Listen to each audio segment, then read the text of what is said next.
Hello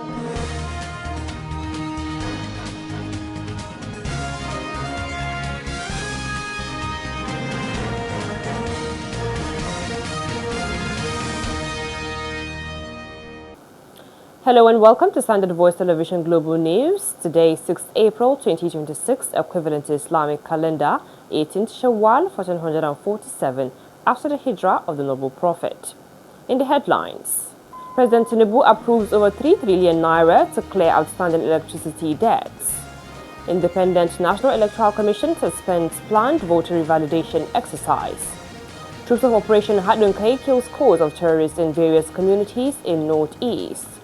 And on the international scene, UK forces shot down multiple Iranian drones amid Middle East conflict. And on sports updates, Alex Iwobi apologizes over red card in Nigeria to Jordan international friendlies. Details of these and more will be coming to you in the news bulletin. I am Sumaya Mustafa. Stay tuned. President Bola Ahmed Tinubu has approved a 3.3 trillion naira payment plan aimed at resolving long-standing debts in Nigeria's power sector and boosting the reliability of electricity supply. Special advisor to the President on Information and Strategy, Bayo Onanuga, in a statement, disclosed that implementation of the repayment plan has already begun, with 15 power plants already signed settlement agreements totaling 2.3 trillion naira. He explained that the plan addresses legacy debts accumulated between February 2015 and March 2025 under the Presidential Power Sector Financial Reforms Program. Commenting on the development, the Special Advisor on Energy to the President, Oluorowolo Verhejen, explained that the settlement would improve electricity reliability by stabilizing the power value chain. The federal government has hiked its borrowing plan for 2026 to 29.20 trillion naira following an expansion in the proposed budget size. The figure represents an increase of 11.31 trillion naira when compared with the earlier 17.89 trillion naira borrowing projection contained in the 2026 abridged budget, called circular issued by the Federal Ministry of Budget and Economic Planning. The new borrowing estimate is contained in the 2026 appropriation bill approved by the National Assembly and detailed in the House of Representatives Order paper dated Tuesday, March 31, 2026, as well as in the budget schedule attached to the proposal. It was gathered that total debt financing for 2026 is now put at 29.2 trillion naira, reflecting a sharp upward revision as expenditure rises significantly beyond earlier projections. Moving on, the Independent National Electoral Commission INEC has ordered all resident electoral commissioners to suspend arrangements for the planned voter validation exercise. Secretary of the Commission, Rose Orarian Anthony, who disclosed this in a letter, however, asked all RECs to continue necessary preparations for the exercise, including sourcing personnel and preparing INEC voter enrollment devices. It will be recalled that INEC had earlier announced plans to begin a nationwide voter revalidation drive on April 13, 2026, as part of efforts to update the voter register ahead of the 2027 general election. The electoral umpire therefore advised RECs to remain in their respective states and await login details, which will be shared once arrangements for the virtual meeting is concluded. Moving on, the federal government is reviewing issues raised by media executives during an iftar meeting in Abuja last month, particularly on tariffs affecting the industry. Minister of Information and National Orientation, Mohammed Idris, who briefed State House correspondents after meeting President Bola Ahmed Tinubu in Lagos, said one of the first questions Tinubu asked him was about the welfare of media executives. It will be recalled that at the March 13 Interfaith Iftar dinner with media proprietors and executives at the presidential villa, Tinubu had vowed to review tariffs on newspaper and broadcasting materials affecting the industry's operations. The minister, who visited the president on Easter Sunday, described the meeting as routine, adding that the president also asked him to continue informing Nigerians that he is listening to their observations about what is happening in the country. The Independent Broadcasters Association of Nigeria, IBAN, has threatened to boycott all press briefings by the Minister of Federal Capital Territory, FCT, Nyesom Wike, over his recent utterance. Wike had on Friday, 3rd April 2026, during a live media chat on Channels Television, said if there was any way to break the screen, he would have shot journalist Sheun Akimbaloye. The comment was made in reaction to the journalist's interviewing style on the Politics Today program. IBAN, the recognized umbrella body representing the interests of all independent broadcast stations across Nigeria, in a statement by its chairman, Ahmed Tijani Ramalan, therefore directed its members to boycott ministers' activities.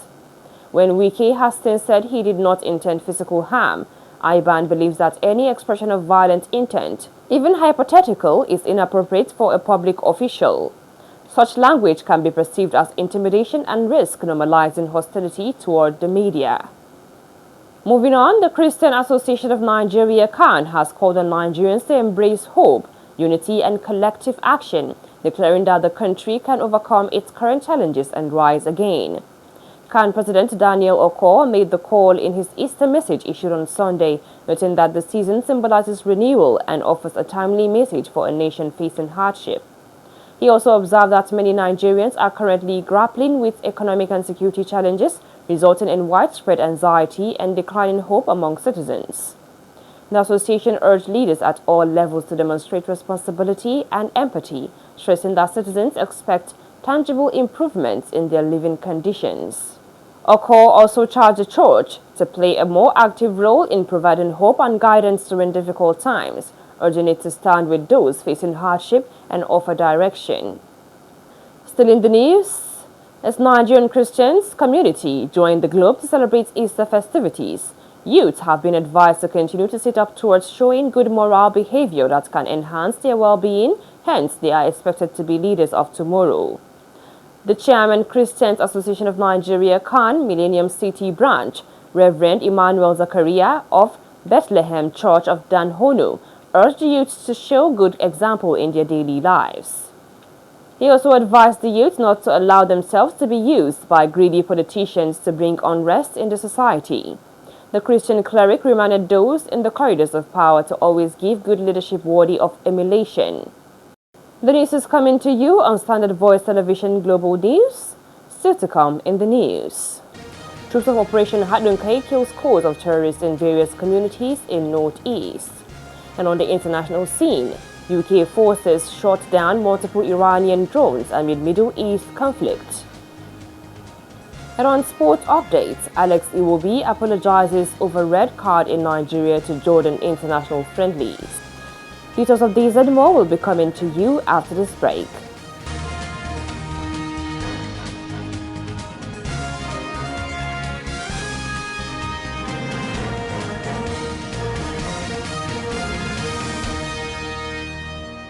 Welcome back from that short break, and now the news continues.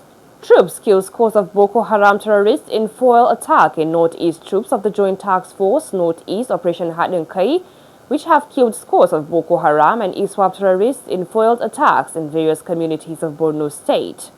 Media Information Officer, Headquarters Joint Task Force Northeast Operation Hadunkai, Lieutenant Colonel Sani Uba, disclosed this in a press statement. He added that the troops also arrested many terrorists and disrupted their logistics networks across the theater of task force. The statement also said the troops in a similar operation ambushed terrorists attempting to emplace improvised explosive devices, IEDs, along the Konduga to Kawuri exit. The media officer stated that assorted weapons and ammunition were recovered in various exploitations in the Northeast region. Moving on, troops of the Nigerian Army have rescued 31 civilians abducted during an Easter church service in Ariko village, Kachia local government area of Kaduna State. The rescue followed a distress call reporting that terrorists had invaded an Ekwa church in the community and abducted worshippers during the service. The Army, in a statement posted on its X handle, said that upon receiving the information, troops swiftly mobilized to the scene and with the support and guidance of members of the Ariko community, advanced in pursuit of the fleeing attackers. It added that the troops engaged the terrorists in a fierce firefight, overpowering them with superior firepower. Disclosed that troops also recovered the remains of 5 victims already killed by the terrorists at the scene. The Army also said troops had been deployed to the area to reinforce ongoing operations, enhance security presence, and prevent further threats to lives and property. The Arewa Consultative Forum (ACF) has raised alarm over the deteriorating state of insecurity in Nigeria, urging authorities to take decisive action as Christians celebrate the 2026 Easter. National Publicity Secretary of the Forum, T.A. Mohammed Baba, in a statement, said the Easter season, which commemorates the crucifixion and resurrection of Jesus Christ, is being marked amid escalating social, economic, and security challenges.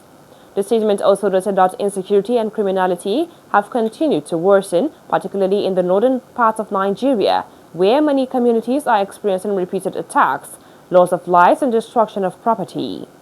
Mohammed Baba lamented that the situation has led to widespread displacement, fractured community relations, and growing fear among citizens, describing the trend as deeply troubling. Still in the news, troops of Operation Fansanyama carried out an offensive on the camp of a notorious bandits leader in Svtv local government area of Zamfara state, resulting in the death of scores of fighters, including the kingpin's son. Spokesperson for Operation Fansanyama, Captain David Adewusi, who confirmed the development, said the troops launched a heavy assault on the camp, leading to significant casualties among the bandits. He, however, noted that the exact number of casualties was yet to be officially confirmed. Meanwhile, a report published on the Nigerian Armed Forces and Military News on Facebook claimed that at least 65 fighters were killed during the operation, including Kachalla Iliya Sarki, identified as the biological son of Ado Aleru. The report added that other key figures allegedly killed during the operation included top lieutenants identified as Dogo Suli and Iliya Mirasha. And on the international scene, the UK's Royal Air Force have shot down multiple Iranian drones.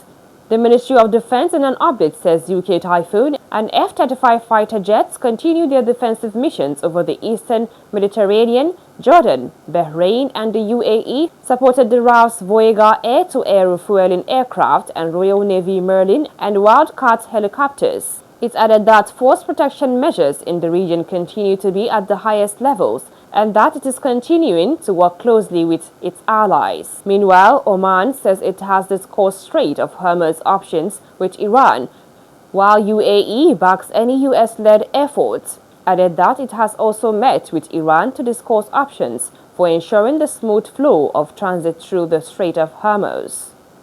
However, according to Presidential Advisor Anwar Gargash, the United Arab Emirates is ready to join any American-led effort to secure navigation in the strait. And lastly, on sports news, Alex Iwobi apologizes over red card in Nigeria-Jordan clash. The Super Eagles midfielder Alex Iwobi has apologized for his late-game red card during Nigeria's 2-2 friendly draw against Jordan. The Nigerian star saw red following a heated retaliation after being held back by Jordan's jammers during the clash in Turkey. Alex, while reflecting on the incident, owned up to his lapse in judgment, calling his behavior as unacceptable. The former Arsenal man admitted his fault and apologizes to all his Nigerian teammates and everyone who cares about Nigeria. Finally, on the news, here's a recap of the top stories again. President Tinubu approves over 3 trillion naira to clear outstanding electricity debts. Independent National Electoral Commission suspends planned voter revalidation exercise. Troops of Operation Hadunkai kill scores of terrorists in various communities in Northeast. And on the international scene, UK forces shot down multiple Iranian drones amid Middle East conflict. And on sports updates, Alex Iwobi apologizes over red card in Nigeria to Jordan international friendlies. That was Standard Voice Television Global News. Our next news bulletin comes up later. On behalf of the news editor Iliya Adamu Auta and the production crew, I am Sumaya Mustafa. Thanking you and bye for now.